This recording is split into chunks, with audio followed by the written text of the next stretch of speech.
ไรเรื่องหน้ามื้อลายเขาห้ามแล้วมันเป็นแห้งชีวิตคันลงไปแล้วห้ามขึ้นมาคืนเด้อพี่ลงบอก ร้านที่เห็ดขมหรือร้านได้แบบ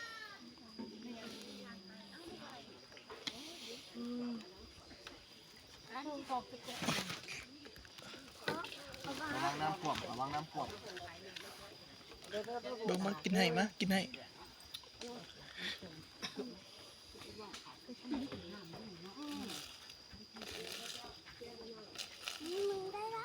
เปื้อนหลายแล้วมันเฮีย เคี่ยวกินเขาจะกินนะ พอแล้วนี่เนาะกินน้ำกินมันเบิดเด้อเนาะพอปิดให้ คนหลายอย่างมวนต้องคอยเขาแม่พักก่อนคอยงานคือบรรยากาศ กินมันพอ มานี่เขาต้องซึมบรรยากาศคือความรู้สึก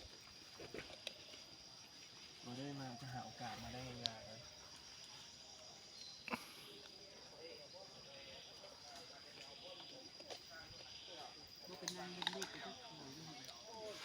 เลขดนตรีมึงเหรอเอาเลขนั่นแหละ